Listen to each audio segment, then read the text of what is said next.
Break के बाद एक बार फिर आपका स्वागत है। कोरोना की रफ्तार को धीमी करने के लिए राज्य सरकार ने नई गाइडलाइन जारी की और इसकी सख्ती भी सड़कों पर दिखने लगी है। कोरोना को लेकर जारी गाइडलाइन में खुदरा शराब व्यवसायी के सामने अब नई परेशानी खड़ी हो गई।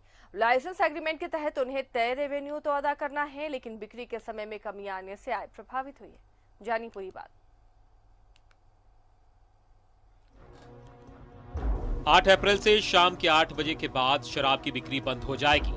यही वह समय है जब 8 से 10 तक शराब की बिक्री हुआ करती है। लाइसेंस एग्रीमेंट के मुताबिक शराब विक्रेताओं को MGR यानी मिनिमम गारंटीड रेवेन्यू सरकार को अदा करना पड़ता है, चाहे बिक्री कम हो या ज्यादा।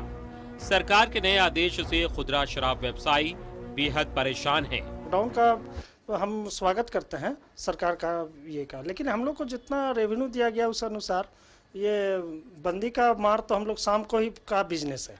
जो भी कमाता है आदमी शाम को ही दारू खरीद बिक्री करने आ जाता है और उससे हम लोग को प्रभावित बहुत ज़्यादा ही होगा, क्योंकि सेल उतना हो नहीं पाएगा। जो रेवेन्यू सरकार को दे रहे हैं वो हम लोग कोटा पूरा कर नहीं पाएंगे। पिछले 1 साल से जब से कोरोना संक्रमण आया है, शराब की बिक्री पहले ही 10 से 20% कम हो गई है। ऐसे में एक बार फिर बिक्री के हिसाब से बहुमूल्य 3 घंटे के नुकसान की भरपाई कैसे होगी? शराब व्यवसायियों ने सरकार से उठाव के आधार पर टैक्स लगाने की अपील की है। सरकार से मांग है कि फिलहाल अभी जब तक कि कोरोना काल चल रहा है तब तक हमारा उठाव के ऊपर ही हमारा EDD लिया जाए और जितना बेचेंगे उतना हम सरकार को रेवेन्यू देने को तैयार हैं।